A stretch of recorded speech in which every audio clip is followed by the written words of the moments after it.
Okay, let's see here. Where I left off was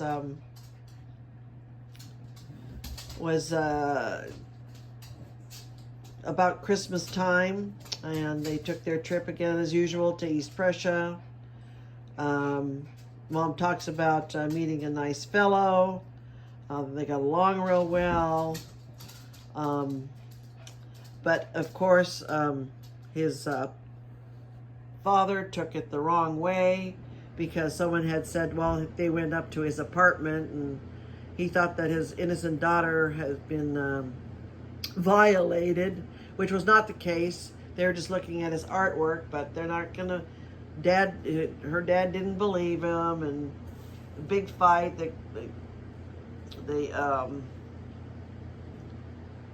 My father asked my mother if she thought for me to see a doctor to find out if I was pregnant. And it made, of course, my mom mad. My father also went to see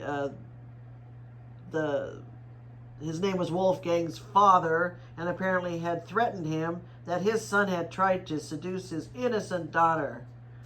And I was not that innocent anymore. So big to do, very strict with that sort of thing. Well, in the meantime, the war marched on. Germany had a non-aggression pact with Russia. The German army took France in no time and occupied Belgium and Holland. And the north, he occupied Denmark and Norway. In Eastern Europe, he had troops in Yugoslavia and in Greece. No wonder there were hardly any guys at home anymore, only old and the very young. We were in war with England a long time too. England was bombed quite heavily too.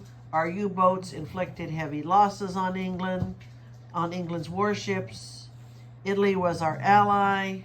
My father did not like them. He kept saying, these old Macronis are no good. They fell into our backs already in World War I. Okay. Our African troops under Field Marshal Rommel was busy helping the Italian forces in Africa fighting the British under Field Marshal Montgomery.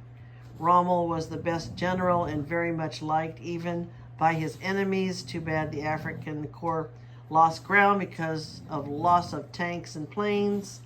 The Italians sabotaged a lot too. They were no fighters anyways. They sabotaged the gasoline so planes and tanks were not able to operate properly. Adolf Hitler's marshal for the Air Force, Hermann Göring, made a bad judgment also by saying that no enemy bombers would be able to drop any bombs on Berlin, or he would be called Meyer. Well, from then on, they called him only Meyer. Have no idea what that means. Meanwhile, the harassment of the Jews went on. Here we go. I had a Jewish friend in school, Mona Meyer. All of a sudden, she and her parents had disappeared. Across from us lived a Jewish dentist. He was very nice, and one could come anytime and he would help. He knew it would not be long and they would pick him up too. So one morning he had hanged himself in his window. We had a few Jewish movie stars also. Most of them were asked to leave and some committed suicide. A terrible time. In Berlin, we still felt pretty safe. Berlin did not have any heavy industry, only our high buildings, and we had anti-aircraft guns stationed. England's navy was dwindling fast. Our U-boats inflicted heavy losses. The U-boats were called the Sea Wolves, and their torpedoes were feared many as ships went under. Sometimes some British planes would make it through the radar screen and reach Berlin.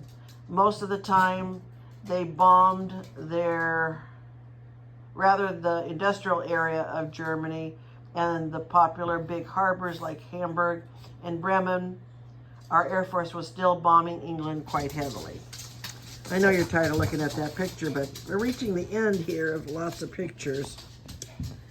There's a nice little picture of a street. Maybe I'll zero in on that. This is Boekeborg again, where Dad's family lived.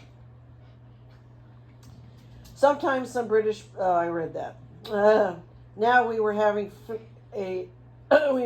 Now we were having an air raid at night more frequent. We had our suitcases always packed and lived out of suitcases.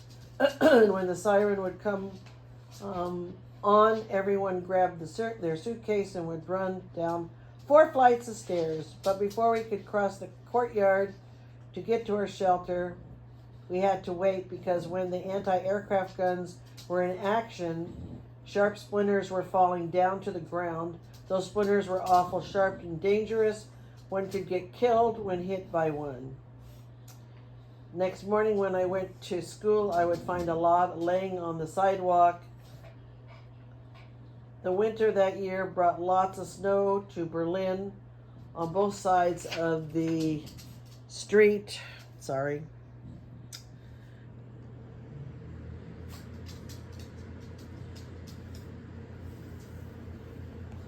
Big mountains of snow piled high.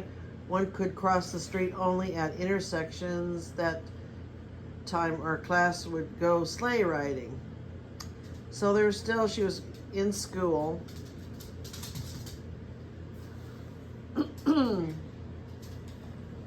And we'll end it there with that part of World War II history.